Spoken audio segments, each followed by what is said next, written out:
Hello, everyone. Welcome to another episode of the Hornbill Podcast, featuring Hornbill and starring Hornbill. I'm here on my little yoga ball, as always, and I am not super thrilled today, just because I have to talk to this guy. But some of you know him as Lonely Fox. Some of you know him as Will. Most of you know him as that idiot. So, what's up, dude? How are you? I've missed you so much, Bob. Oh, brief little cameo. New puppy. Gabby, you can pop in and say hi real fast, because I know you want to see her. Yes. Yo, she's so cute. Hi, baby. She is so cute. I love you, Mindy. She said, I love you, Mindy. Go ahead, Permy. Go ahead. Out. That's the way to start a podcast, Bob. That's the way. Yes. Viewers, subscribe. Do things for the dogs. Yes, that is our new puppy. Her name is Mindy, named after Mindy St. Clair from The Good Place. Yes. So, Will, hi. What's up, dude? So, you are one of my oldest friends. Oh, yeah. I don't know if anybody... My friend. I don't know if anybody really knows that, or cares, honestly, but we met, I met you when I was 16 or 17, when I started working for Sears. At that point, you would have been 20? Like 40 at that point, dude. but yeah, I was like 20. And I kind of knew, I don't remember exactly what it was, but I don't know if I had seen you play in music before Sears, or if I knew you from Sears and then saw you play in music. And regardless, I kind of have a list of bands that I at least remembered. Oh, no. So, no. and we're going to go through the whole timeline. I might have a couple of things backwards or whatever, but first band that I remember you from was Safe in the Trees. Oh yeah, dude, that was like the OG. Okay, so you were the singer in Safe in the Trees. Yeah, I sang in Safe in the Trees with Dave Lynch and Nick Durkee and all That's those right. kids. Okay. And then the next one I have is Arlington Sleeps. Oh, dude, before Arlington Sleeps, though, Sorry for the Silence, bro. Sorry for the Silence. I don't remember that one. Yeah, dude, that was like one of the bigger ones I was in. I was in Sorry for the Silence, and then Sarah Vane, and then Arlington Sleeps. Oh, God, Sarah Vane. Yeah, dude. I forgot about that one. So, what did you do in Sorry for the Silence? Sorry for the Silence, I was just the bass player and singer. The bass player. So, you were just there to look pretty and sing. Yes, and do the singing parts because Nick could not sing to save his life. And then, Sarah Vane, what did you do in there? Sarah Vane, I was the singer and bassist, and then Nick came in as the screamer, and then I just was doing singing again with playing bass. Okay. What do I have after this?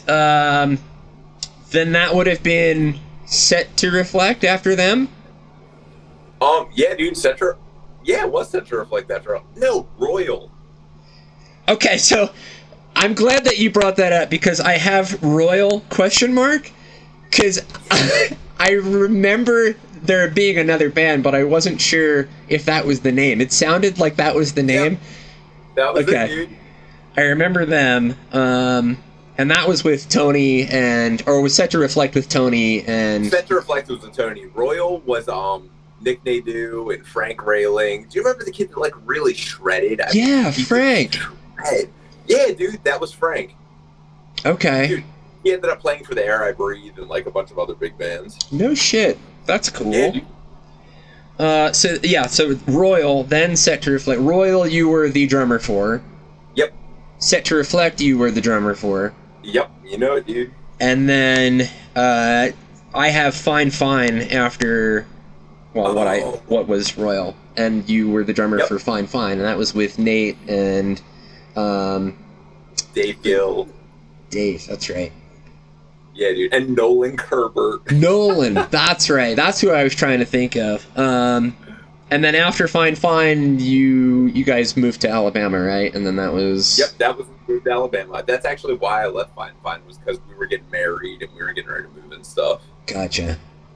And then, so then Fine Fine turned into what is now Lonely Fox. Or, no, I guess not. It's not the right way to word it. But yeah. Fine Fine ended, and then Will Green turns into the Lonely Fox. He evolves into... the Lonely Fox, which is very confusing because there's another Lonely Fox who... Dude, like a dubstep guy, right? Yeah. Yeah, dude, I didn't even know that when I first chose the name, and then I saw that and I was like, dang, there's a dubstep Lonely Fox too, dang. Well, I just gotta get bigger than him, Bob, somehow. You can do that. What you're doing right now... So, for anybody who does not know Lonely Fox, it is... it's an interesting blend of kind of where your head has been for the last 15 years, all over the spectrum, but it ends up ultimately being this indie pop-ish stuff, but with all those elements brought into it. So it's not just kind of, yeah, pop music, it's okay. It's fun little tidbits, and it's definitely a very Will Green exactly project. Weird emo stuff, emo pop stuff. There we go. That's the best way to say it. Emo pop. That's a good way to put it. So the I guess the only release as of right now is the EP "I'd Rather Be Happy" that came out last year, and that has 5 songs on it. Yeah, that's all it was, dude. It was just 5 songs just to get my feet wet. You got your feet wet. They were soaked.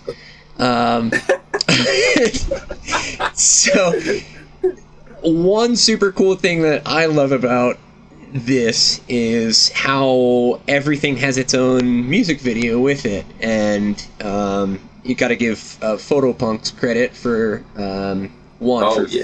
for filming and the actual visual production stuff, but they, I guess, talking a little bit about the videos, the concepts for the videos, and filming these videos.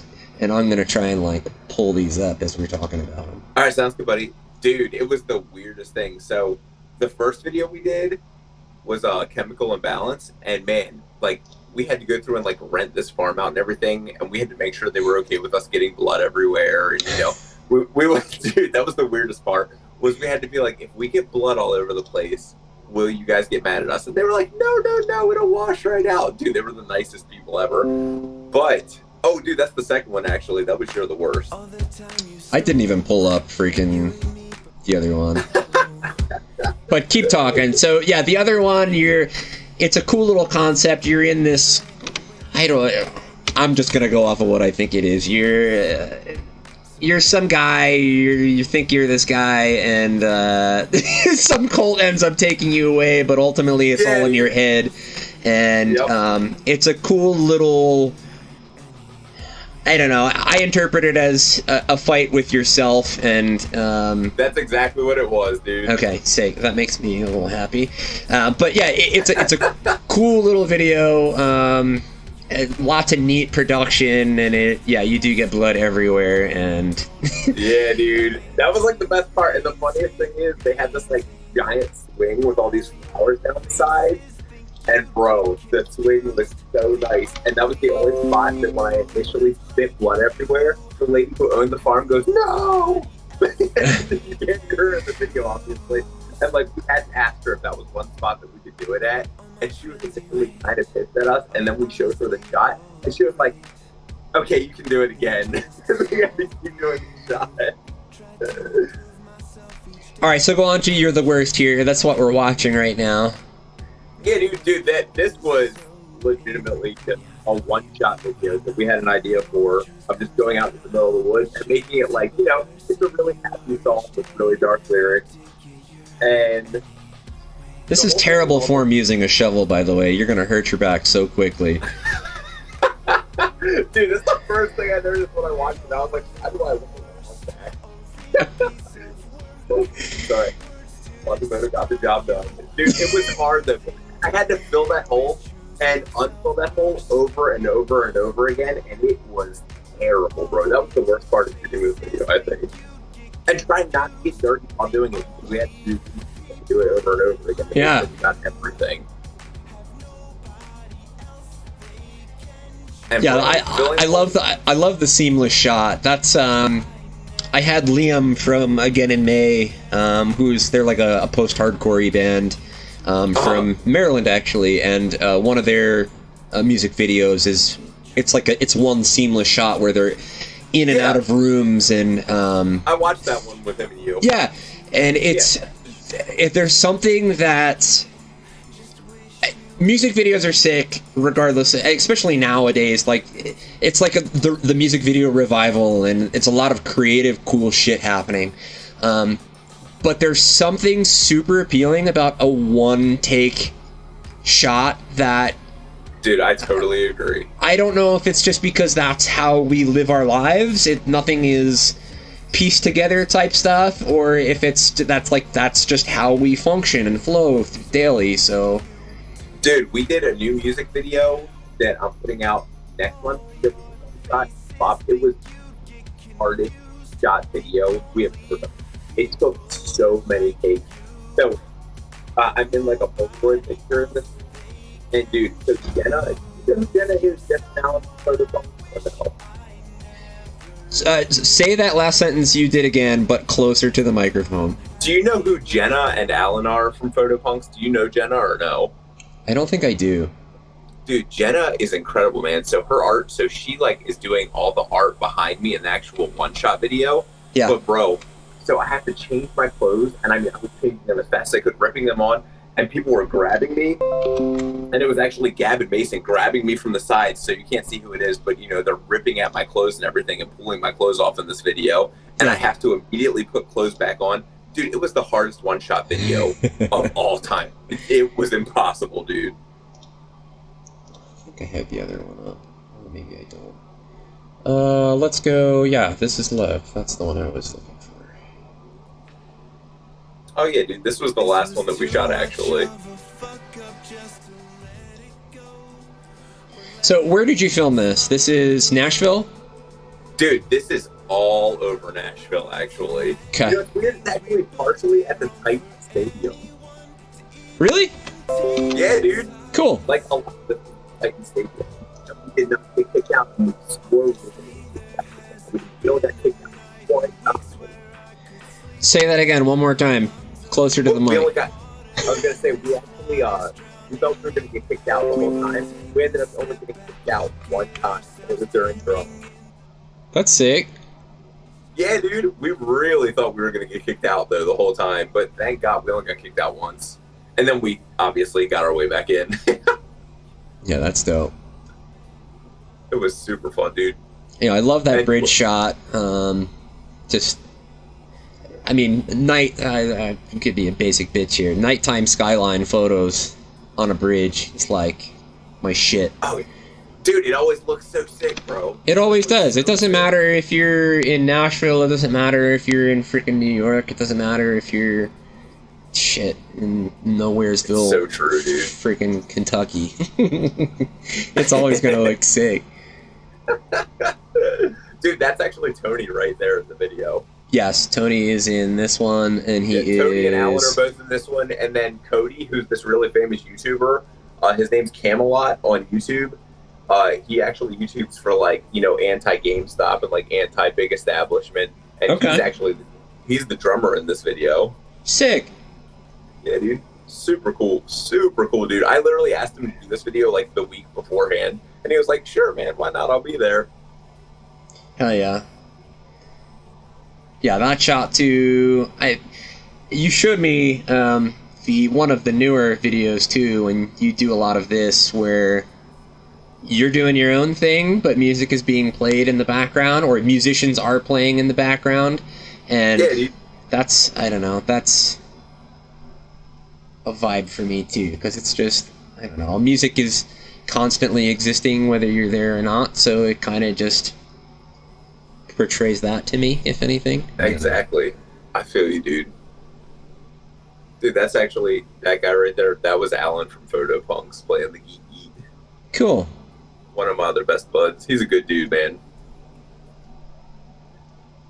Yeah, this is a weird song. Oh, it was really weird, dude. Do you like, I mean, not that, compared to the rest of your songs, this one doesn't do it for me, but... This was my, like, dude, you know what's crazy? This is the second song I ever recorded as Lonely Fox. Really? Yeah, dude. Was the first one the cover? Yeah, dude, the first one didn't even ever make it anywhere. I literally, like, just completely scrapped it. Okay. Yeah, dude. I mean, I was like, this is cool and all, but bro, I legit was just like, man, I have got to figure out what my sound is. And I'm telling you, dude, it took me writing all of this and then writing like 5 more songs before I actually found my song, like my sound. I feel like it just takes so much, dude. Yeah, it does. It's I mean, it's great having I mean, I only know Tony a little bit, but I know that he's a freaking musical genius, so I'm sure it makes things a lot easier having that mind in your corner, but I also know that you're pretty fucking smart when it comes to music, so... Thanks, bro. Dude, we write music in the weirdest way ever, Bob. So... Yeah, go through the process a bit. Yeah, dude, so I write the whole song. What I'll do is I'll write like 5 or 6 songs, right? Yeah. And then I'll go over to Tony's house, I'll record them all on guitar, and then after I record them all on guitar, I'm like, all right, Tony, like, here's what I want the drums to sound like, and we'll go through and we'll do everything with the drums. Then after we do everything with the drums, dude, him and I literally will just shoot back and forth, and a lot of times I will literally hand him a guitar or a bass, and dude, sometimes he just comes up with stuff that, like, I could have never thought of, and I'm just like, bro, thank you. And then vocally, dude, it's so cool, because I write the vocals out when I write just the guitar at home. Yeah. And I write, like, the lyrics and everything. So it's written out how I'm going to sing it. So once the song is recorded completely and Tony has his parts in, dude, it makes it sound like a completely different song. Like complete, once I put my vocals on, which I love, honestly. Very cool. Yeah, the dynamic of bringing somebody else into your music, especially somebody that... I think it kind of makes it that much better when you're good friends with somebody. Yeah, dude. And I think that, I mean, it usually means that your brain is on the same wavelengths as it is, so having them contribute to something like that makes stuff that much more special. Exactly. It's just like you and Ryan. Like, when you write your stuff and send it to Ryan, isn't it exactly the same way? Yeah, for the most part. There's... Yeah, if anything, he centers me and brings me back down to earth, because... I'm a freaking space cadet with some of that shit, dude. And, dude, I know you are, man. Bob, but I've known that's you for way too long. No one else on this podcast is going to remember, like, Hero or Chrononauts or any of that stuff, and I guarantee you if they heard it, they would instantly know that's from the mind of Bob. See, it's funny that you say that, too, because, Derek's gonna get a fucking boner right now, too, because I'm gonna bring up his name, but, so we've been playing with Derek Christensen. So he loves listening to this because I bring him up every fucking episode, so fuck you, Derek. Just shut up. So we've been playing in Derek Christensen, and it's pop punk stuff. Dude, I love it, too. I freaking... How did you guys even meet that kid? Twitter. No way. Twitter. So when we started the Hornbill thing, I was trying to find Salt Lake bands, and I found him, and I was just like, hey, dude, like, if you ever want to jam sometime, like, let's do something. And he's just like, yeah, I'm about to come up with this album. He dropped that fucking album. I was like, holy shit, dude, like, this is awesome. It reminded me of, like, early Sum 41 and, like, Blink-182 and stuff like that, and I was all about it. And he was like, yeah, so I'm trying to put this live band together. Like, do you think that you would be interested in playing? I was like, yeah, absolutely. My buddy Ryan is actually moving out here soon, and I know that he's wanting to play bass. So if you need a bassist, like, let's go. Boner for playing bass too. Absolutely. So yeah, that's how that all formed. But because we're becoming good buddies and getting to know each other, I'm showing him like this old stuff, and I'm showing him Chrononauts, and I'm showing him Hero, and I'm showing him Upon a Throne of Lies. He's just like, yeah, I get it. Exactly, dude. And it's just weird. Exactly. Dude, it's so funny because how old is Derek? He is 22. So you're officially the me of that band. Welcome to my hell. I'm not though. So we play the drummer in the band. His name is Nate, and he's in his 40s. So damn. he's still younger than you, but he he's him and Derek's mom actually know each other or something. So no way. That's yeah, it's so funny. It's just super cool, but. Yeah, so I'm not quite the Will Green of this band yet, but I'm sure at some point I'll be the Will Green of some band. Oh, so. dude, it happens to all of us eventually. But yeah, we've been playing Derek, and that's a blast. And yeah, just just going back to the dynamics of working with people who come from a different background or come from different music and genres and stuff like that. Like, we're adding a lot of stuff to what the foundation that he already had down, and like it's turning it into something super fucking cool. And that's awesome, dude. Yeah, it's super fun. I'm hoping that we can do that with Hornbill and round out a band and actually have people like add to this stuff. That's so for LP2, I've mentioned it a couple of times, and you still owe me a fucking feature from the first album, you big dum-dum. Bro, hey man, there's a second album coming out right now, that's all I'm saying. So we're pretty much every song is going to have its own feature, specifically because I want to have... I don't know. I want to have I want their take on what Hornbill is, even if it's not something that like you would go out of your way to listen to. I want what you think this would be, in your own like creative right. So exactly, we're doing that. Maybe if you want to actually do that, I can send you a song. I will gladly do that, dude. I've wanted to do it since the very beginning. Sorry, man. I'm looking for like the thing to turn off the sound on this thing because I've never used it before. Dude, but yes, 100% yes. Dude, now I'll actually have time to when I actually go to Tony's because we're able to get stuff done over, like, so we've been writing over FaceTime, bro. Talk about like a different world. I didn't think I was going to be able to do it, and then I was able to, and I was like, oh my gosh, thank you, God. Like, dude, it's not.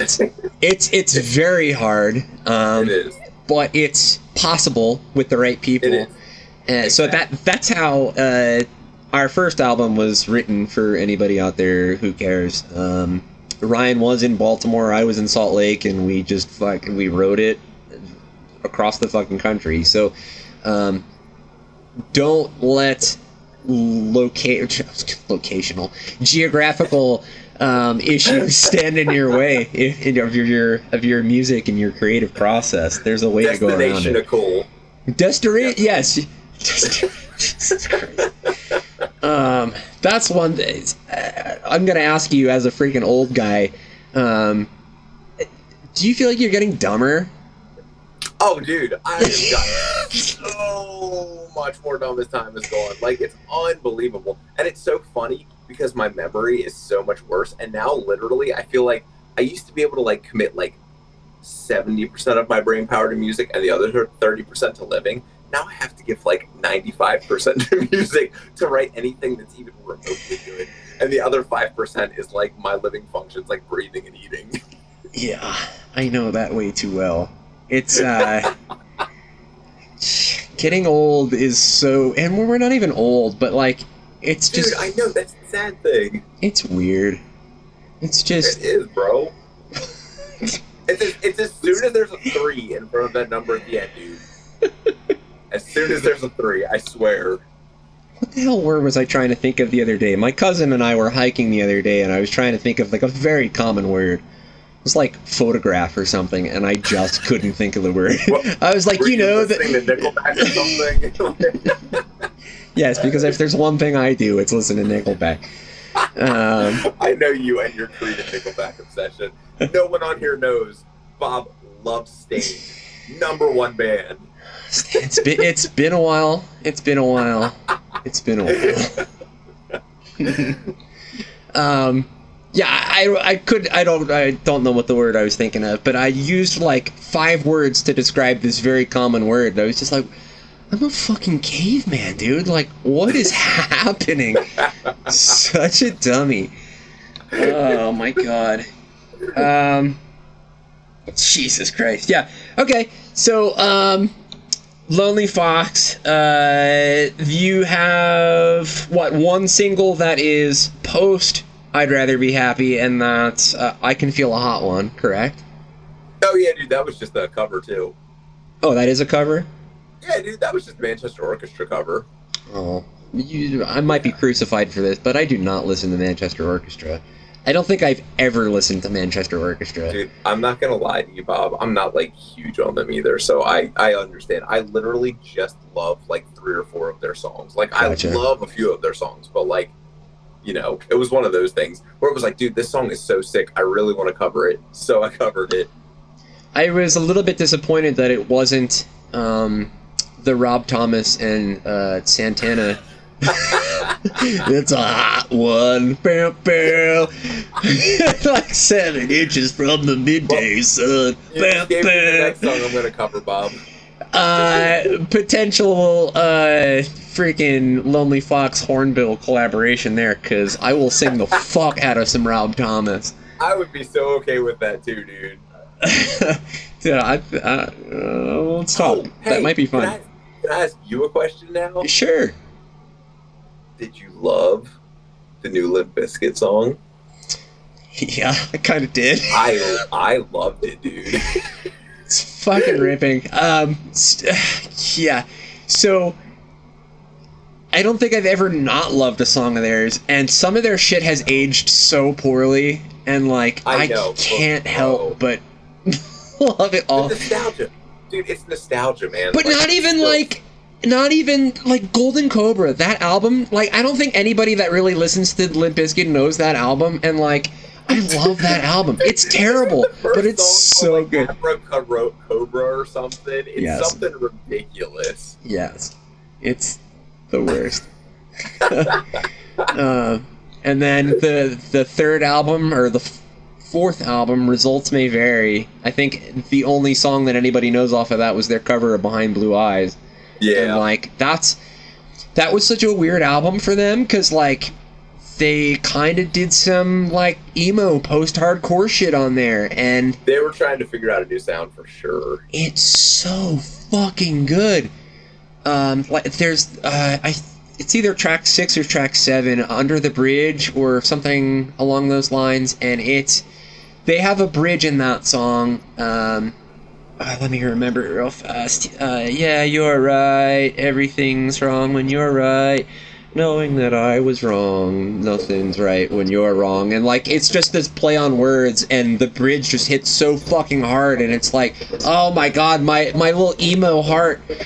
I know. Well, dude, you and I have talked about it before, dude. When bands change sound, it's going to go one of two ways. It's either going to be terrible or it's going to be amazing. Like, dude, you and I are the only 2 people in the world that think Fitch got better on their second album, because everyone else disagrees with us. Yeah. So I was on the now defunct Emo Trash podcast talking about that album specifically, and it was just talking about an album that you love that I wanted to do that nobody else really loved. And yep. Anybody that listens to Finch knows I want you to know that I miss you so. Or she's the only one who knows what it is to burn. And like, chances are you're not gonna know Say Hello to Sunshine because you fucking hated it. Exactly, dude. Dude, the casket of Roderick Usher, still, like, dude, that's still one of the best songs ever written, and no one knows it. No one. It is the perfect amalgamation of freaking, like, grindcore and sludge and post-hardcore and emo and kind of mathcore-y, and It was, dude. it's so when I started Hornbill, the idea of math rock was Say Hello to Sunshine. It was weird time signature post-hardcore, not knowing that math rock was a thing in its own right, because I'm a fucking caveman. But that it's math rock, and it's perfect. There is no album on this earth that is better than Say Hello to Sunshine in my eyes, and I could not agree more with you, dude. I love so many albums. I am an album person, as everyone who listens to this knows. I've gone on many rants, but albums, and nothing tops that. Nothing tops it. Oh, dude, I totally agree. Like, dude, when it's like the perfect mix and each song flows perfectly into the next thing, I absolutely love it, dude. Especially, dude, something that bands don't do anymore is write 10 amazing songs and throw out 5 of them that are trash. Dude, instead, they're just like, no, let's just put all 15 on there and just, those 5 will do. You know what? They'll get streams. That's what matters. Yeah. Dude, streams are all that matter anymore, dude. They don't care about anything. Dude, I just listened to this album the other day, so I really like a lot of weird music. You know that. I like a lot of like pop and weird stuff. Dude, there was this pop album that I listened to. The first 10 seconds of the album were literally just someone going, and that was a whole track, just so they could say they got an extra stream. And then it went directly into the second song. And I was like, are you kidding me? I get your perspective there, but I also kind of see the creative approach on that, where, I mean, if it's just 10 seconds, you could put that in the beginning of any song. Oh, but yeah, bro, it literally, I mean, it happened like 6 times throughout the album. There was 22 tracks, and I'm not kidding you, 6 of them were little things like, oh, I dropped that. Huh, next song. I was like, bro. Okay. Bro. Yeah, I don't know how I feel about that. Dude, I'm telling you, man, it's the same thing with the new, like, dude, I love Joji. You know I love Joji. Yeah. His new album is 18 tracks long, Bob, and it is at least 8 tracks of filler, at least. Yeah, so that's, I mean, you hit the nail on the head. Not everything that is recorded needs to be presented. Exactly. I feel there's a lost art of providing the best of what you have to offer. Yeah, and me too. That's what this album is. There's literally like 18 or 19 songs that I could put on an album today and be like okay with. Dude, I'm the same way. Right now I have 14. Yeah. Same here, dude. And like we'll end up cutting it down to it's probably going to be 13 or 14 songs, but exactly. But I also am trying to capture the essence of Say Hello to Sunshine in a full, like, 12 to 14 track album that blends into one another perfectly. And, dude, me too. There's an art of making an album that is not necessarily done a lot in today's world, and a lot of it is because attention span is for one. Yep. I mean, people want the next single and they want it now, and I'm gonna give Derek another boner. I was kind of arguing with him last week about it. He's like, I have most of this stuff written, and like because his laptop busted, and that's a whole other story. But he's like, I'm trying to get the hard drive recovered, and I need to. If I can't get it, it'll take at least another year to put out stuff. And I was like, that's not necessarily a bad thing. Yeah, exactly, dude. Bro, going through and rethinking songs sometimes is the best thing you can do too. You know that. Like, dude, we've both done the same thing so many times. You have to do it sometimes. Yeah. Derek, that's also not a knock at you. I love you to death. You're very smart. Yes. Wait. How tall is Derek? He's maybe my height, I think. 5'11". Dude, he looks so freaking tall in all you guys' pictures and videos. He's lanky. That's probably why he just looks really tall. He's got the ginger factor. He's the big hair, dude. Yes. That was one. So we are now. I've told Ryan and Nate that they have to grow out their hair because we are touting this band as the flow and shorts band. Short shorts and long flows. So, dude, Ryan sent me a video the other day of him playing bass and jumping off of a couch, and I was like, "That's how I know he's serious about playing bass." Yeah. So we have the 2 shows under our belt, and for anybody that doesn't know, Ryan has been a drummer and only a drummer for the majority of his musical career. He's dabbled in guitar and he's dabbled in bass. He's actually a pretty decent guitarist. I don't think he gives himself enough credit for that. Surprisingly good for a drummer. And bass. This is the first time he's played bass like with people. And 1, he's killing it. 2, he's still kind of nervous to do his thing because it's daunting when you're initially playing an instrument in front of people. But the big thing that I have approached, and this goes for every fucking musician out there right now, if you're going to play live, people are not going to remember the mistakes that you make. People are going to remember you going fucking ape shit and performing. That's one thing I hold very close to my heart and I take a lot of pride in is going absolute ape shit. I will find something to jump off of or hang from because I don't care if I fuck up the song. People are going to remember that idiot guy hanging from something or jumping off something and hurting himself. So it's so true, man. It is so true. Yeah, I will say this, the only bands I ever remember truly doing bad things live were 30 Seconds to Mars because I worked the show that they were playing at, and Jared Leto called out a fat guy in the audience and started oinking at him, and the people of Record Theater booed them, and dude, they left after the next song. It was great. I hate Jared Leto. Same. Yeah, dude. Secondly, dude, one was kind of deserved. Do you remember From First to Last? I absolutely remember. I love From First to Last. Dude, I did too, man. So I saw them one time. I'm going to interrupt you real quick. Another band that has their first album that everybody loves, and the second album was not very well received, From First to Last. Heroin is an incredible album. And I think we bonded over that as well at Sears. Yeah, so. Dude, Heroin was so much better. So much better. Yeah, but go ahead. Sorry. Oh, but dude, I actually saw them get booed off stage one time because they were I don't know if they were so drunk or so high that they couldn't play their songs live, but they got booed off stage at Taste of Chaos in, I think, like 2006 or 7. It was wild, Chaos, man. Taste of Chaos is the best.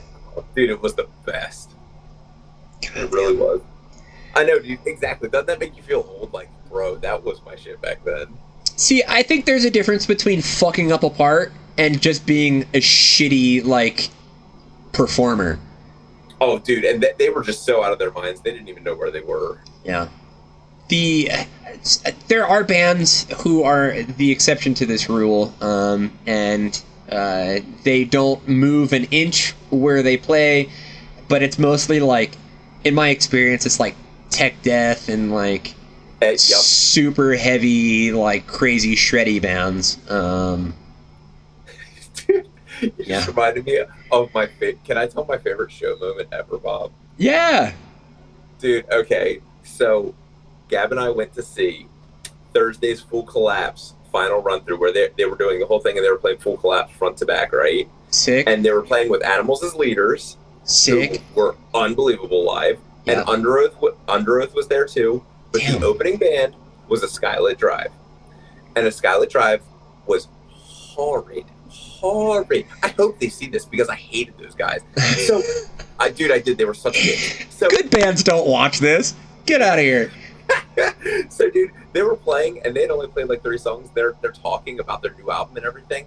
and the whole audience is just ignoring them, and it's very obvious that no one's even watching them play. So the singer goes, "Who out here is going to get our new album?"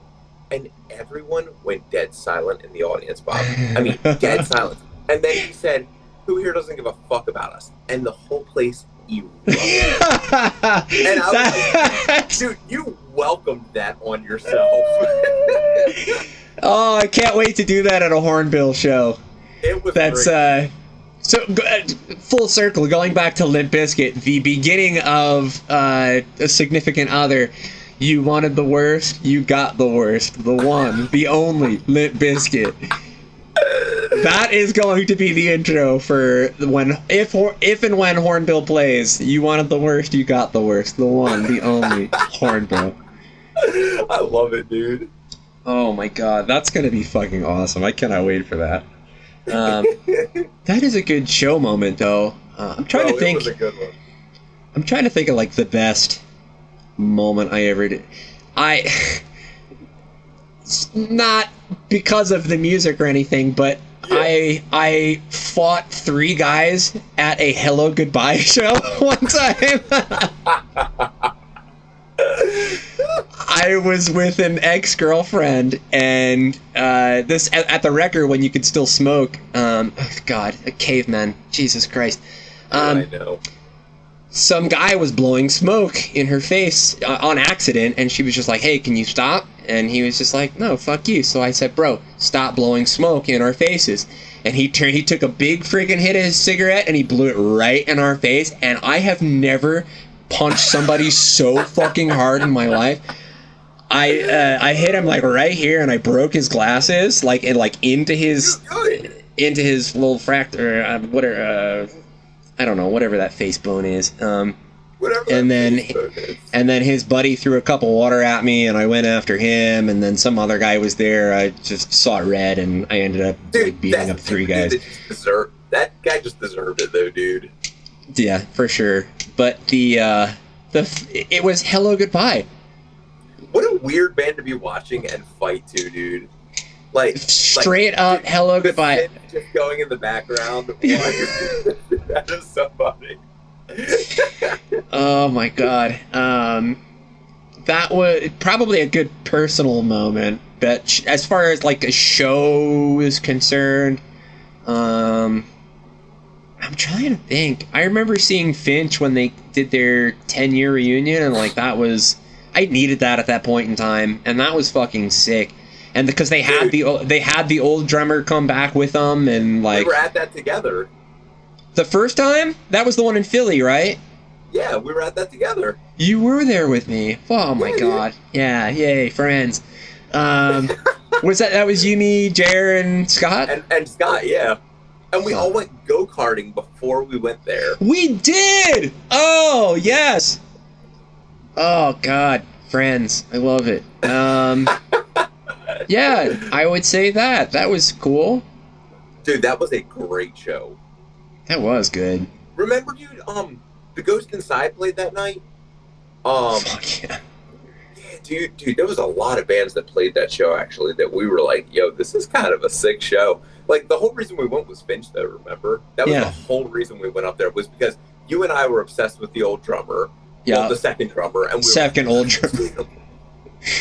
That's right. Oh, he was so good, too. Yeah, he was still so good live. Mark Allen, that motherfucker made Finch so much better. Not to knock the old guy, Alex Pappas, but like, it elevated their, even like the old stuff, it elevated it, and it was just fucking cool. Dude, he added so much to the drums on the old stuff. Oh, yeah. When they played live, it was unbelievable. Yeah, for real. Super sick. Shit. Okay, so Lonely Fox, there is new stuff coming out. I've heard, 2 songs now that have not been heard. One, which was a very raw demo, and I loved. I told you that. I'm very excited for that. And the one you just showed me with the video coming out soon, which is also sick. Thanks, dog. It doesn't quite pull at my heartstrings as much as that demo did, but it's still super good. Very clever. Well, dude, you know what's weird? Is I have 5 new singles coming out, and literally, I don't think I'm gonna put any of them on an album, dude. I think I'm just gonna single them out because I feel like I've written so much better stuff since I did those 5. See, that's cool. I like that a lot. Yeah, that should be happening more. Just in general. I feel the same way, Robert. All right. But yeah, that's sick. So yeah, Lonely Fox. That is that. We're gonna move on to some questions and advice right now. So I'm gonna pull one question from that whole list of baseball questions we got earlier because I want to spread those out. Yeah, dude, there were so many. That person loves baseball. They really do. I was pumped. So, did you collect any baseball cards growing up as a kid? Of course, dude. That was like my favorite thing to collect. Dude, I had the Mike Mussina rookie card. If you remember Mike Mussina. I do, the Moose. Dude, he was my favorite, man. I loved him growing up. I'm a Baltimore kid through and through. Oh, 100%, bro. Except for the fact that he betrayed us. Yeah, King the Yankee, yeah. Yeah, dude.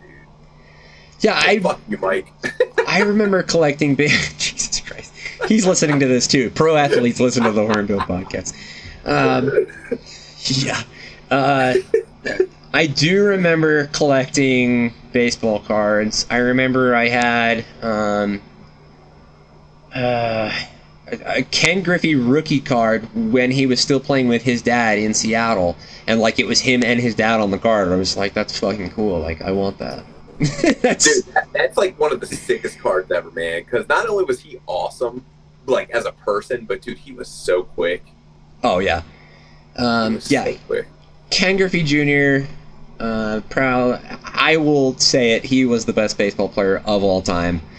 For numbers might not prove that, but just I feel like that's like he's like the Batman of Major League Baseball. The hero that not every necessarily needed, but like we deserved. It was just exactly, dude. Fucking perfect. Yeah, thank you for that question. I'm gonna kind of spread those baseball questions out because those were fucking sick. So, fun fact. Well, I'll kind of do my shinfo a little earlier here, but so Will and I have been friends for a long time, yes, and we have played baseball together for years and years and years and years and years, dude, as well. Please. And we actually started the Team Gold, and and that was our baseball team. And if I had a baseball card of Team Gold, I think I would die a little bit. But bro, me too. I have a baseball of Team Gold though. Do you? You made it for me. Well, is that the one Christmas present I got you? That's just to my little slugger. Dude, I still have that baseball, dude, in its case. Fuck yeah, that's what I'm talking about. God, yes. So the baseball questions were perfect. I very much appreciate them. Let's jump into the next one. What's your favorite snack? Go-to snack? Bro, you know I'm a fat guy. Like, I'm a horrible fat guy. But, like, my go-to snack... Oh, dude. Okay, but here's the question. Does it have to be, like, candy or can it be, like... anything. Just snack. Dude, my whole life growing up, every single night before bed, and this is not a joke, from till the time I was 18, and still today, whenever I can get it, a chocolate milkshake is my favorite thing in the world, dude. My favorite. You are a friggin' milkshake guy, huh? I am such a milkshake guy, dude. I don't know why. And now I love oat milk, and that's weird. I had oat milk ice cream for the first time. It's not weird. It's great. Bro, it's so good. It's so much better. I was like, why did nobody tell me this? Yeah. Oat milk doesn't, like, crystallize and get icy like freaking almond milk or like the non-dairy, some of the non-dairy ice cream out there. Yeah, the oat milk stays creamy and it's freaking good. It's so good, dude. So that's a good question because I love that. Favorite snack? I have fallen... So, before I moved out to Salt Lake, I think I had seen Takis. but I never actually had them. You're blowing my mind because we just talked about this the other day. Yeah? Like, me and Gab saw them when we walked into Walmart, and we said, wonder if those are any good. Tell me you got them and tell me you're in love with them. No, we haven't gotten them yet, dude. Okay, so here's what I need you to do. I need you to go back to where it was that you saw them. Yeah. Unless it's like forever away. Just go to the fucking store and get Takis and eat them all in one sitting because they're that fucking good. Here's the question: what flavor? All of them. Fuego is really. I mean, Fuego's like the one to go to. Okay. They have the blue ones, the blue heat. Dude, they're fucking. It's unnecessary, but it's incredible. They're so fucking good. Then they have green ones too. They're zombie ones, and they're like cucumber lime, and they're so fucking good. And then there's like a flare flavor too, and I think they're supposed to be hotter than the Fuego, but they're not. They're just equally as good. They're all so fucking good. So after I dove into this whole world of Takis and have had my freaking mind blown, Takis comes out with something called Hot Nuts. And Hot Nuts are so fucking good. They're just peanuts covered in Takis. That's awesome. I love peanuts and I love Takis. So naturally I'm gonna love fucking Hot Nuts. Are you kidding me? Also, they're called Hot Nuts and they're the best. So is that your go-to snack now? My go-to snack is Hot Nuts. That shit, it's fucking that doesn't banging. Surprise me at all for some reason. Oh my god. I've never. I'm not gonna say never. I grew up a very fat kid. We all know this. And when I started to not be fat, I kind of distanced myself from snack foods and fast food and all this shit. And now that I've kind of found a healthy mental and physical balance in my relationship with eating, I have gone back to snack foods and just been eating them properly. Exactly. But fucking Takis has changed my life. Like, I don't remember, I was never into Doritos, and I like Doritos now. And, like, they're mind-blowing. Like, I don't know if it's just because I never ate them or what, but, like, fuck. Dude, so we the other day came across, okay, have you had spicy Doritos? Like, not the dark red bag, but, like, the hot Doritos. They're the regular flavor, but they're hot. The Flamin' Hot ones? Yeah, in the red bag? Yes. Yeah. So, like the bright red bag. So yeah. We came across ones the other day that were called Extra Flamin' Hot. Okay, I'm about it. And, bro, it burned my mouth, and I love hot stuff, dude. But I do too. Burned.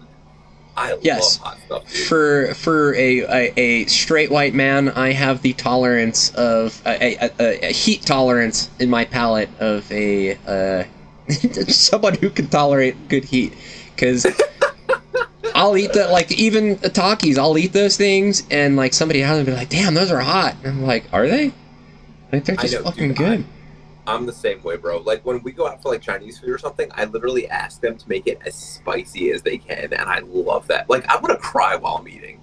The Doritos also has, I think they are, they're like the chili limon ones, and they're like, yeah. They're actually vegan, and they're super fucking good. Again, super hot, but like, it's just so good. And then they have the sweet chili ones, and those are good. And oh my god, I've re-fallen in love with salt and vinegar chips. And you know, as soon as we get off here tonight, what you're doing. I have Hot Nuts in my cabinet. I'm going in there and I'm eating them. Like, I was saving them for tomorrow, but I'll probably still save them for tomorrow because I will forget about it because I have a terrible memory. But yes, Hot Nuts, dude. Hot Nuts and fucking Takis. I need you guys to go eat them ASAP. We will, dude. I promise you. I will try. For the betterment of the world, the universal knowledge that I have. I got you. I promise. I will literally text you tomorrow after I try to. I want you to FaceTime me as you eat them, please. Okay. All right. Okay. I promise you, dude. That sounds like a fucking plan. Okay, thank you for that question. A little bit more serious. Going from snacks to this, Jesus. Why, as humans, are we so scared to say what we feel, what we want, and what we need? Oh man, that is a huge shift in the progress. Like, whoa. We were in a speedboat going towards fucking Flavortown, and we hit a sandbar, and now we're... Well, that's a terrifying question, dude. Like, legitimately, I don't even know how to answer that because, man, you know me, Bob. Literally anything I've ever wanted to do, I've just been like, I'm gonna do this. Yeah. But like, dude, I know a lot of people are not that way and have like crazy anxiety about stuff. But like, legitimately, one thing I learned very young is, dude, if you don't do it now, time is short, man. Get out there and do it. Yeah. Like, you just have, like, even if other people don't like it, who cares? Yep. You gotta go for it, man. Yeah, if you feel this innate desire to have something in particular or to do something in particular, then by all means do everything you can to do it. Yep. It's one of those. I mean, to your point, you're on borrowed time. We don't know. Shit, I could walk into the house tomorrow going to get my hot nuts, and I could trip and fall and hit my head.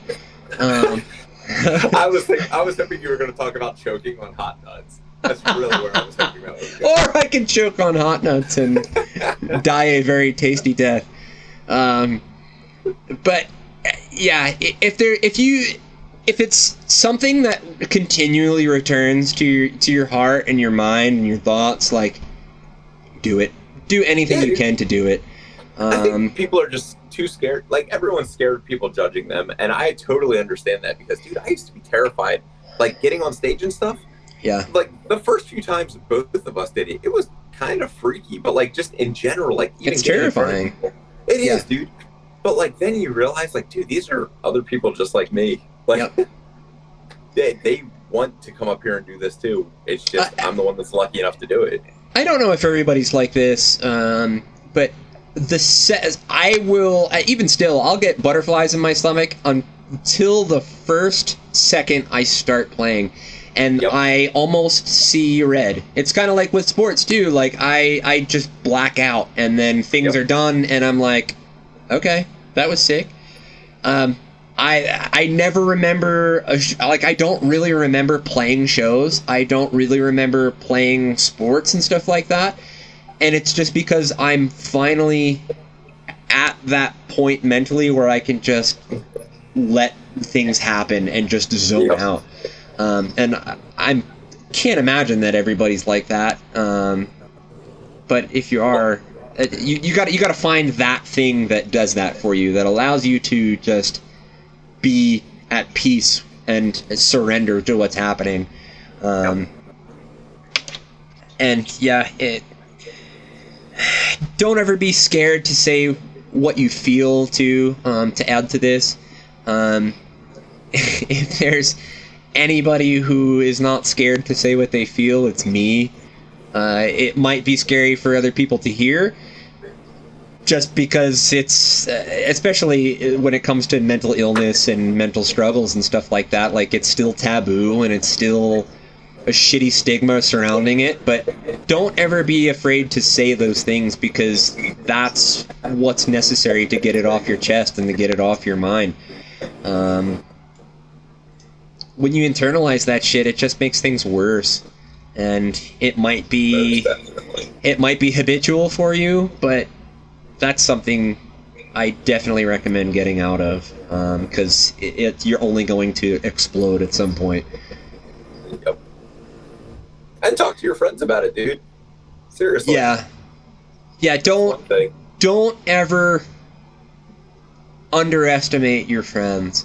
They're your friends for a reason, and if they're not willing to hear you out, then, if I'm completely honest, they're probably not your friend for the right reason in the first place. Exactly.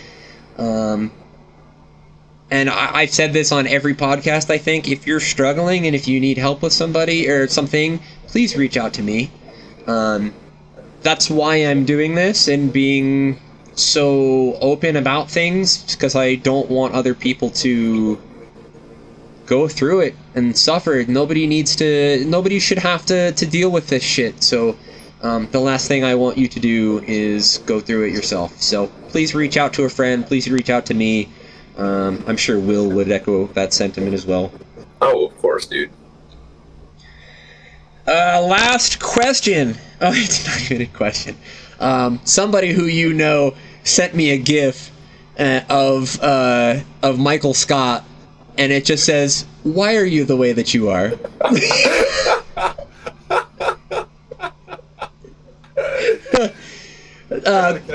Can I get 3 guesses on who this is? You can get 3. Go ahead. Jared Kellner. No. Is it? Oh no, it couldn't be Kyle because Kyle just had a baby. It wasn't Kyle. That doesn't count Scott, though. Exactly. So Scott Reinbold. Not Scott. Dang. Oh my gosh, I'm trying to think of who. Think of who gives you the most shit on earth. So you? That isn't me. You sent that question to yourself, Bob? Okay. I see how things are. Dude, Sadie. who gives me the most shit on earth? Bro, Sadie. that is so hard. Oh, it's Sadie? Yeah. Nice. I love it.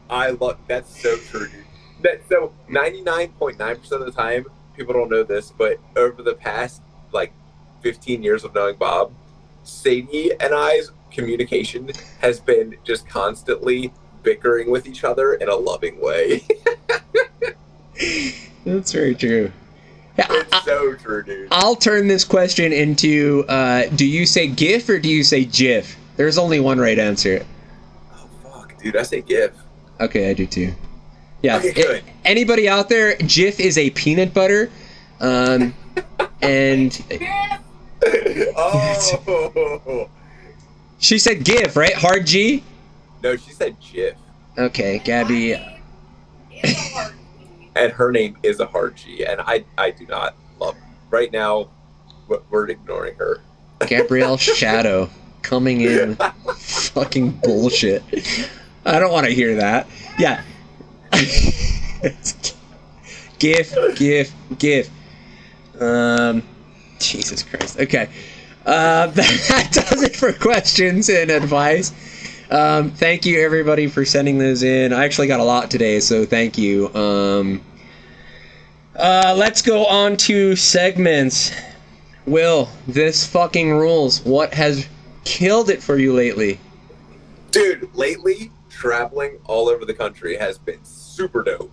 It has been super dope. Literally grabbing my wife and my puppy and just going. Traveling. Yep, it's super sick. Anybody out there, travel. Just do it. Just drive drive somewhere with somebody. Yep. Listen to music and have fun. You don't necessarily need a destination. That's what the journey is for.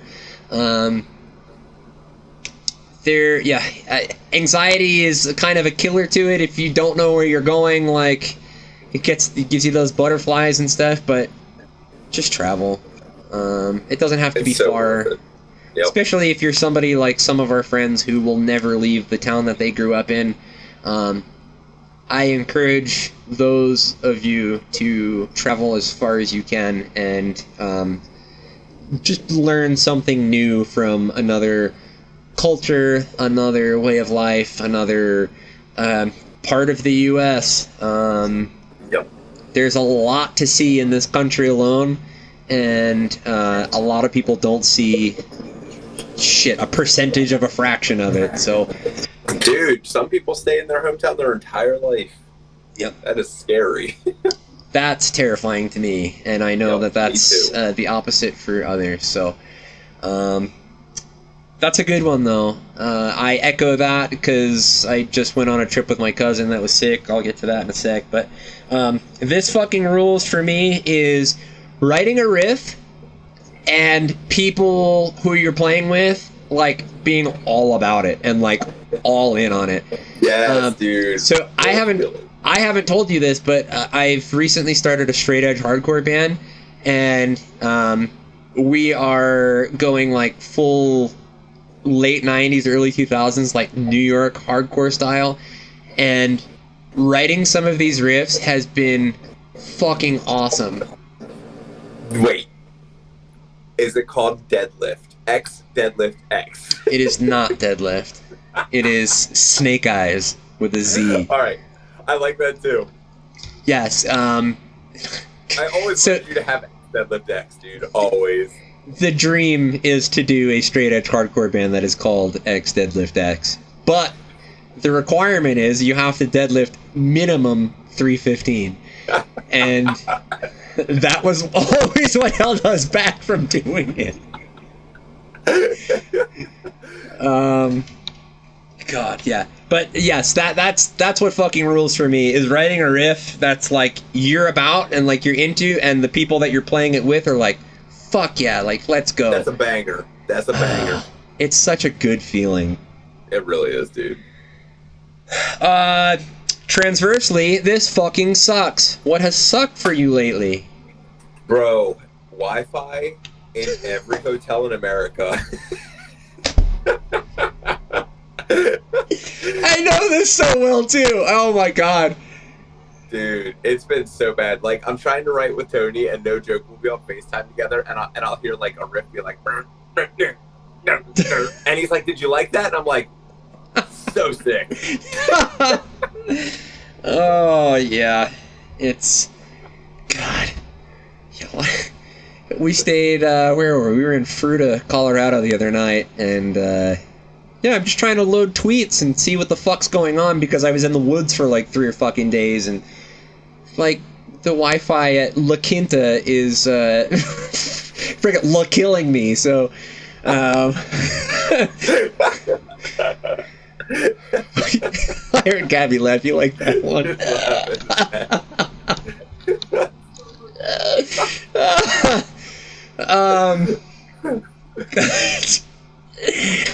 God, that's gonna be the little promo clip. I'm pumped on that one. This fucking sucks for me is trying to sell something via classified ads and people don't read the fucking ad. Amen. If you have a question about what I'm selling and you don't read the ad before you send me the question,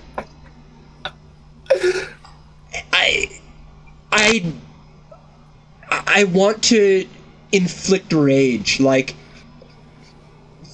it's 0 to 100. It just calm to like I am so fucking angry so quick.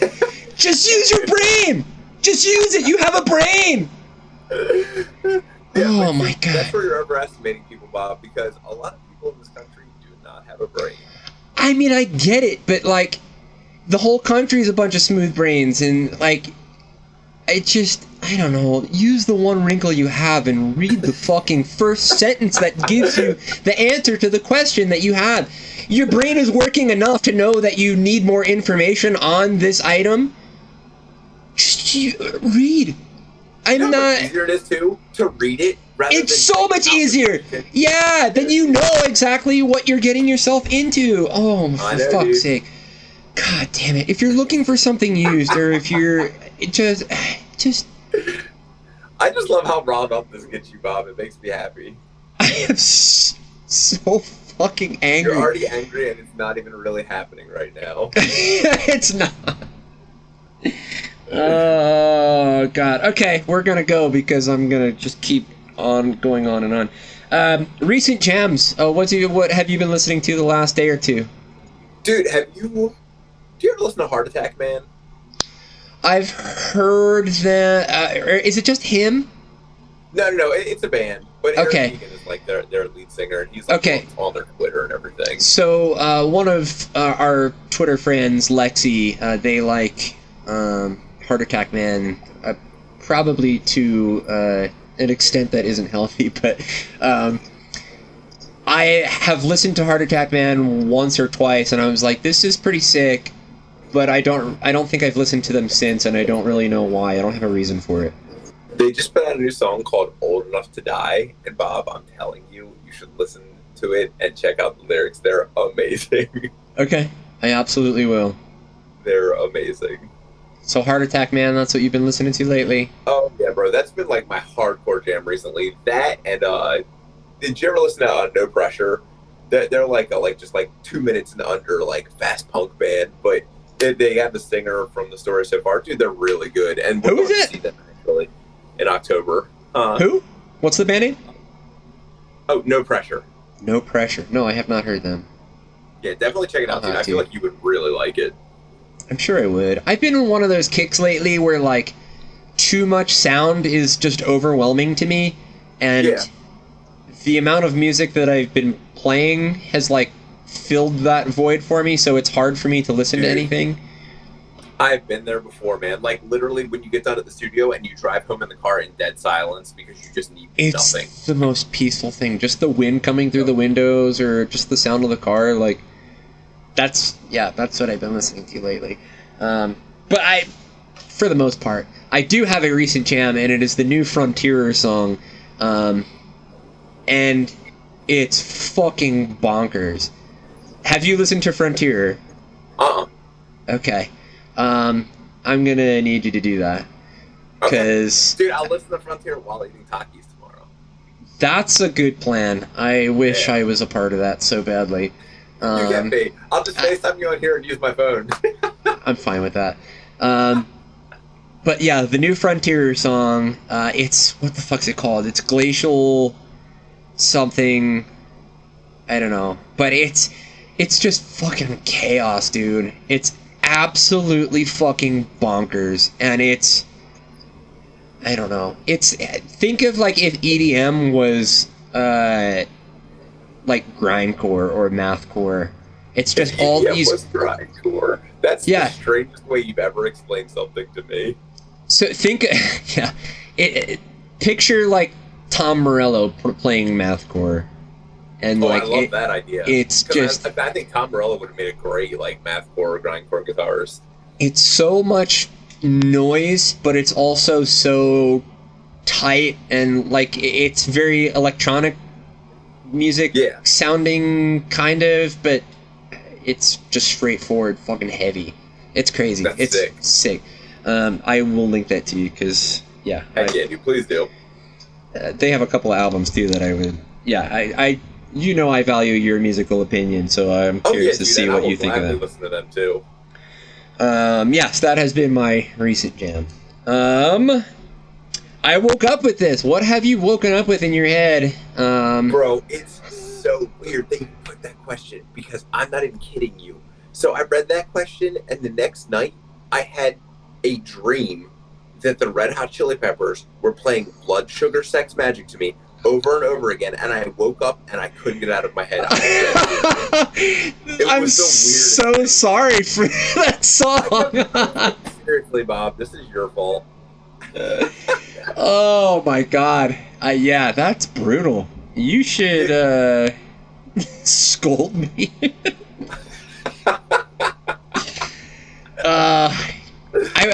I forget who I was talking to about my song. But I woke up with Chop Suey in my head the other day, System of a Down. Oh, dude. See, that's a good song, though. I still love that, dude. See, but it's not.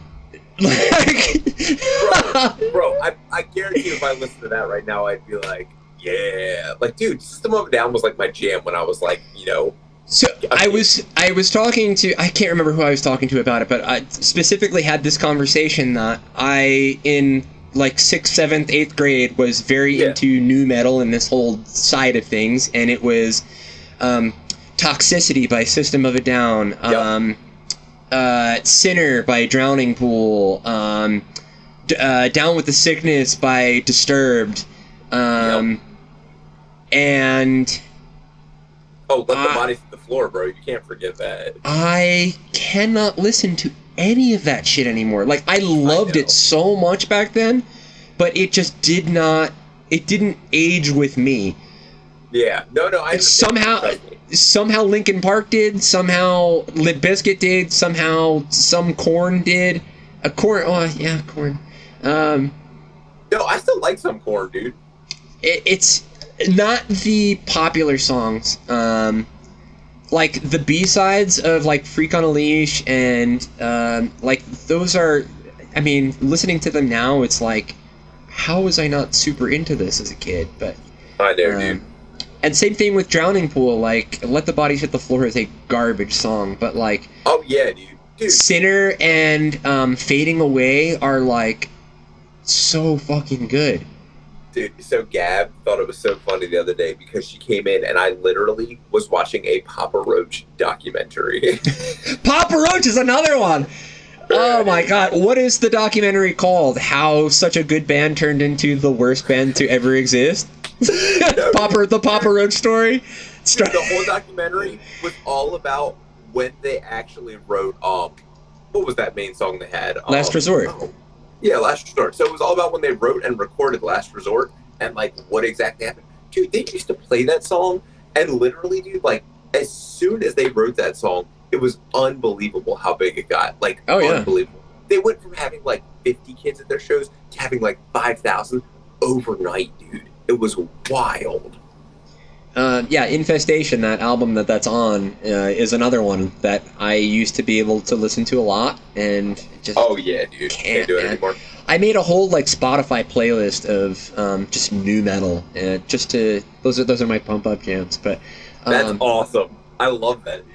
I had to take System of a Down off. I had to take most of Drowning Pool off. I had to take Disturbed off. Dude, I fucking loved Down with the Sickness, and like, some of that shit is so bad, and like, dude, I know. It's just not good.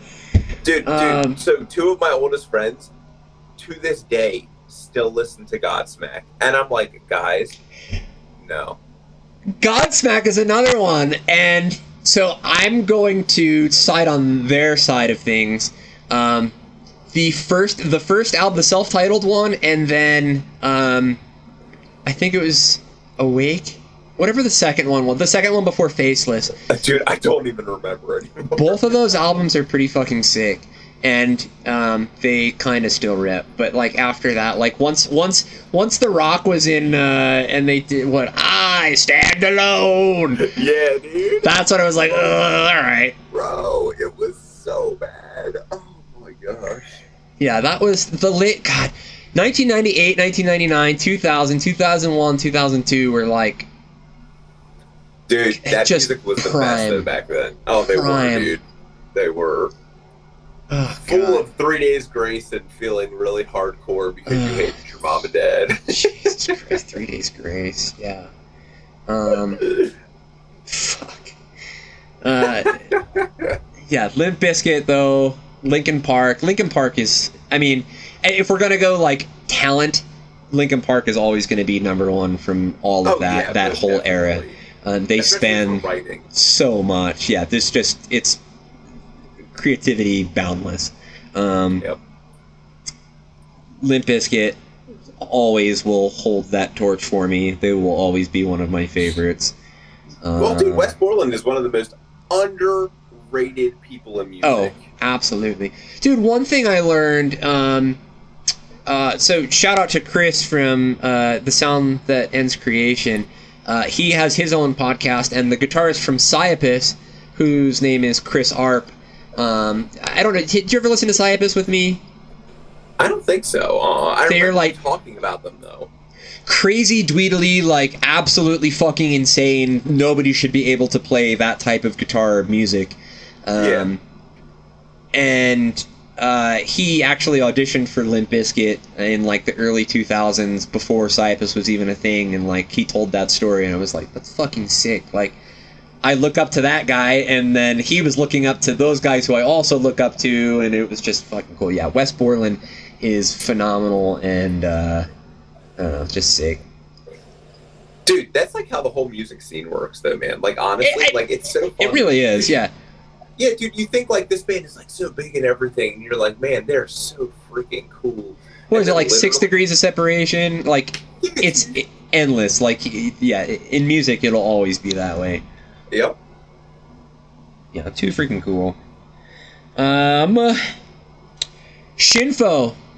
Give me some shitty info. It doesn't fucking matter. All right, dude. So Bob and I used to play tennis every single Sunday or Wednesday night, depending on what that day of the week or what week it was. That's right. And no joke, I would go over to his apartment and we would hit 100 tennis balls over the fence every single time. And somehow I could not win. And I would get so frustrated. And I would like keep it a secret the whole time. Because I was unbelievable. Do you remember I was so good at racquetball? It was stupid. Oh, yeah. But but with tennis, I could not to save my life, dude. And it made me so mad because he just kept getting better every week. And I just kept going. You did. And dude, I have to cheat this much more this week to even keep up. Dude, I vaguely remember, like, the moment I was able to, like, when serving clicked for me, and, like, I was able to, like, get a good serve, and I was like, oh, you're fucking done, buddy. Like, that was literally, like, what I had. I was like, man, if I can serve, I can get some points. But if he's serving, I'm screwed. So, I want to ask you, have you played pickleball at all? Oh, yeah, dude. I love pickleball. Okay, I do, too, and, that makes me, every time I play, I always, like, legitimately, every time I play, I'm just like, I want to play tennis with Will. I miss playing tennis. It's just so much fun. Tennis is so fun, man. It was the best. Pickleball's fun, too, though. It's, I don't know. It's cool. A lot slower, and it's a lot, like, I feel like it's meant more for older people, but, bro, if you're fast playing pickleball, it's kind of fun. Like, it's kind of intense. Even if you're slow at, like, God. So, okay, I've been playing in a pickleball league with a friend of mine. Her name is Jackie, and we won the C division for our pickleball league this past spring, and humble brag, and we're in the C division because, like, I like to think that I'm pretty decent, but, like, even the B division, they fucking wreck us. They wreck us. And then the A division, holy shit. It's like 60, 70-year-old freaking white men and women who have nothing better to do with their lives because they're freaking empty inside, and they ruin us in pickleball. Like, that's what they live for, and it's fucking nuts. Like, dude, I know. Think of the 60, 70-year-old guys in racquetball who just, they didn't move more than 6 inches and they placed it perfectly every fucking time. Yep. Yeah, that same thing in racquetball. God, yeah, if you see that you're about to play somebody that's like over the age of 40, you're done for. Like, it's just a fact. You're just done. Hang up your paddle. Yeah, it's done. God. My shinfo this week is my ice hockey playoffs start on Friday, and yeah. That's awesome, dude. Dude, I didn't even know you were still playing ice hockey like that. Oh yeah, the roller hockey is on Tuesday nights, and then ice hockey is whenever they decide they want to schedule it. But have you tried getting Ryan into either of them or no? I have. So I took him to a stick and puck, which is just like you put your skates, a helmet, and your freaking stick out, and you just skate around. It's kind of like open ice, no playing. You're just kind of dicking around and practicing. I took him to one of those a couple weeks ago, and he started doing pretty well. And he needs to get like skating down. Once, because he played lacrosse growing up, so once he gets skating down, like the actual hockeyness of everything will come into play pretty easily. But I am in the process of hockeying. That's so Ryan. sick, dude. I was gonna say, I feel like he would love that. He definitely did. We definitely have to go more. He needs his own set of skates because he was wearing an old pair of mine, and he has like small little triangle feet, and he does not fit into my freaking skates. I have these small hands, Dad. But yeah, hockey playoffs start Friday, and I hope we win. Oh, dude, I hope you do too, man. That's so sick. Yeah. Okay. Give somebody credit who has been killing it for you lately. I have a feeling I know who it is, but I'm gonna let you say it anyway. Oh, dude, yeah. Well, man, that's so hard because I've had like 4 people absolutely crushing. All right. Well, then give all 4 people credit. Dude, so, well, technically 5 because PhotoPunks is 2. But, dude, Alan and Jenna, man, the work they did on, like, directing the videos and, like, actually, like, shooting them, and then Jenna doing all the promos was insane. Mason Edmonds, the guy that actually directed the 2 videos, like, the 2, like, main, like, storyboard videos, dude, he did incredible. Tony will always be, you know, the guy that just crushes it in the studio with me. Like, at least once or twice a week we hit the studio and we hit it hard for at least like 6 to 12 hours. Yeah. And then, dude, Gab has been the number one.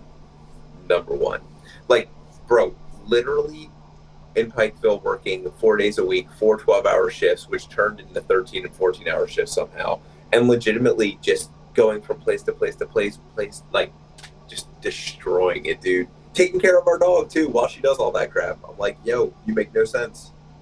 Yeah, what are you doing meanwhile? She's being Superwoman and you're just sitting there being freaking lonely. A bum, dude. I'm being a bum that literally hangs out with his dog all day. Like, I'm dead serious, dude. I mean, I'm still like writing plans and stuff for a few people, like workout plans and stuff. Yeah, but like, dude, it's nothing compared to her. Like, nothing, dude. Yeah, that's sick. For everybody out there, you might not know Gabby, but she is a nurse, and she has dealt with all of the COVID bullshit, and she continues to deal with it because everybody on this fucking planet is a moron. That's the best way you could have ever said that too, dude, because she would agree with every last word. Thank you. Yeah. Yes. Thank your nurses. Doctors don't deserve any credit, by the way. Doctors are fucking crooks. So thank your nurses. They don't spend 12 hours in a room with people that are dying that have COVID. Correct. Doctors don't spend fucking 2 minutes in a room with somebody who comes into the doctor's office with broken parts or Facts, dude. Stuff like that. So, yeah, fuck So doctors. Yeah, that's good. My give someone credit to is my cousin Mike. Every year he flies out from Long Island and we go on some kind of hiking adventure. And this year we went down to southwestern Colorado and hiked Uncompahgre Peak, which is 14,308 feet.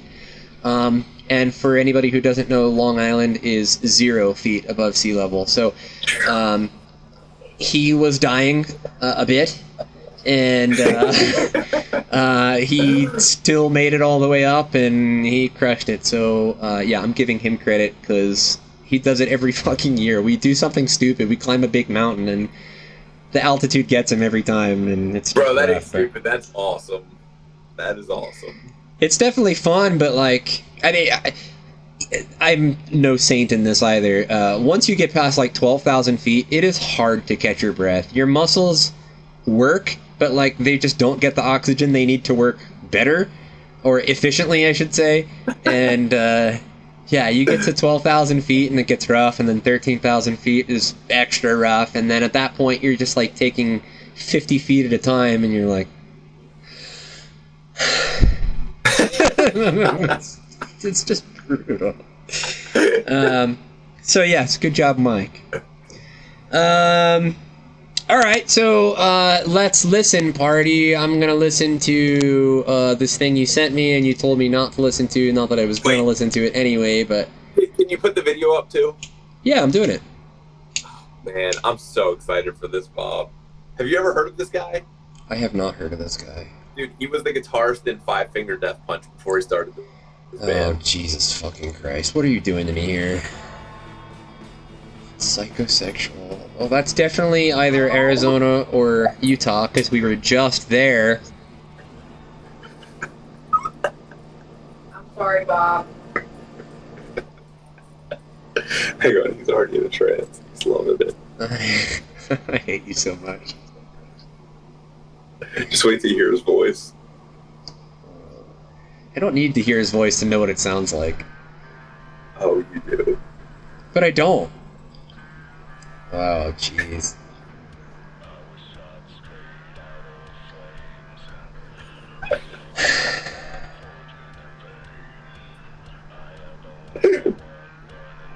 Turn this a little bit louder, because...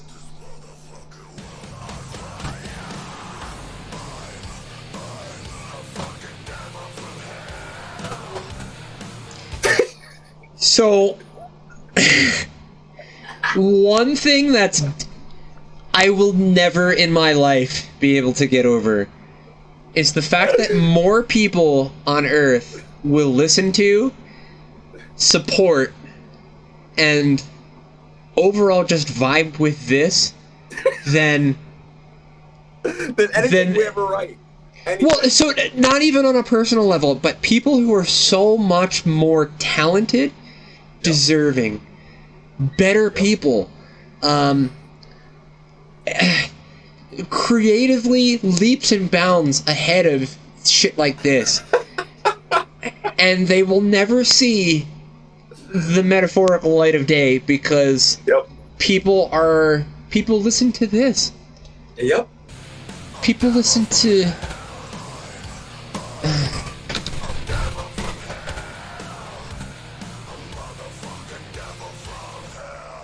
You know what's fucked up too is this is gonna be the first time that I've done this, and they're gonna like come after me and tell me to take this fucking video down. It's because it's these people.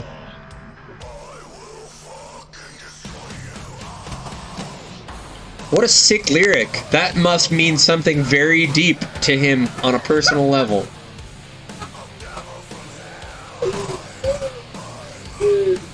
I love it. I knew it. Does this? Is there a breakdown or some kind of neat bridge? We've already made it further than I've ever made it, I think. His finger's on fire. Nice slide guitar, bro.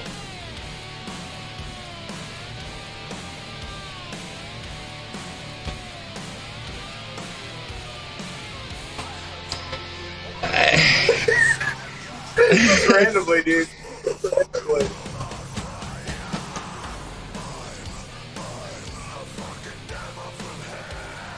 Like, it's not even a cool solo to do over top of that.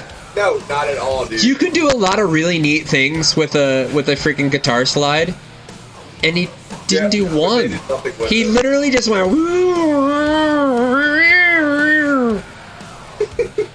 You could record. You could. Oh my god! You could record a fucking cat, and like it would sound better over that.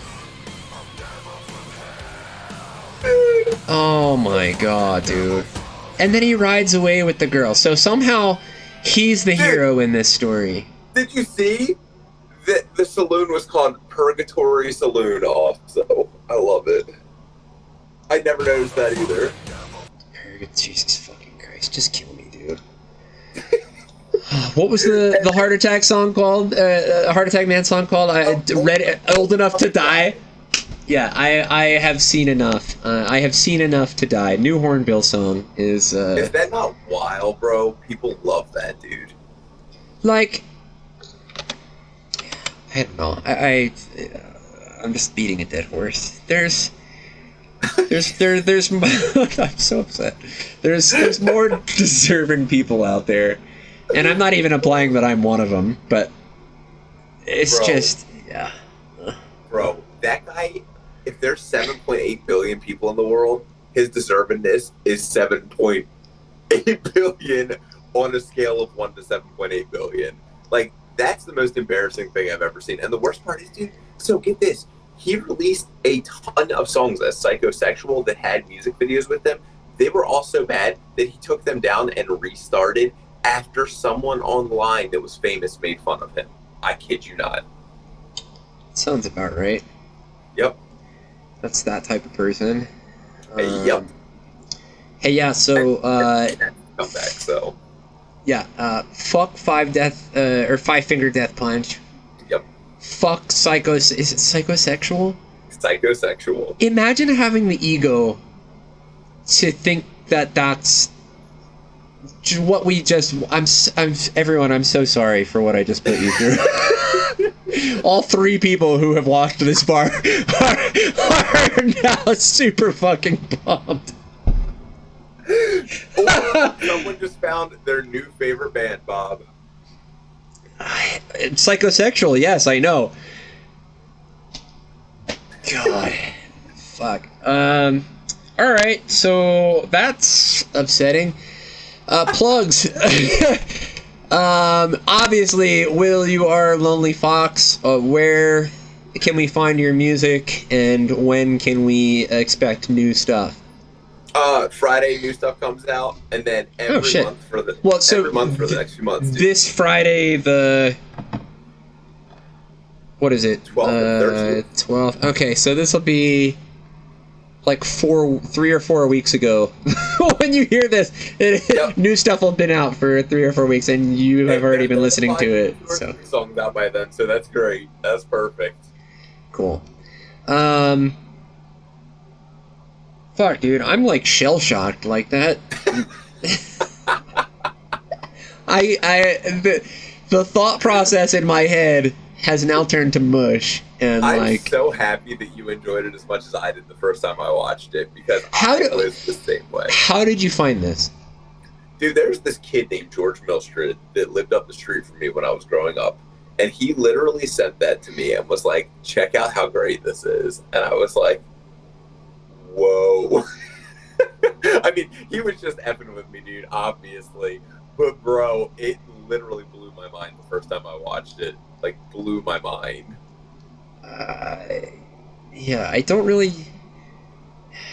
I like to think I have a good vocabulary, and I can't think of words to describe the way I feel. I know. After watching. I know. Jesus Lord. Okay. So, this has been another episode of the Hornbill Podcast. Is there anything you need to say to anybody, or just anything you're trying to put out into the world? Nah, man, just come check out my music. Like me on Insta and Twitter and all of that fun stuff, because for some reason people care about that in the music industry, which makes no sense. Yeah, it's rough. It's real rough, dude. It's okay. And thanks, Bob, for having me on, dude. This was a blast. Yes, the perennial afterthought. Thank you very much. Obviously, I got you, buddy. Oh Lord. Yeah, make sure you listen to Lonely Fox. He is on Spotify. He's on YouTube. Also, check out those music videos, because definitely something to watch. I am a big believer in this whole music video revival and how everybody's using their creative juices to do incredible things, and that definitely includes you. So go check those out, go listen, and yeah, it's a good spot to end. Now that I'm... That's the spot right there. That's the spot. Yeah, thanks for another watching or listening to a Hornbill Podcast. We'll see you next time. Thanks for nothing, bitch.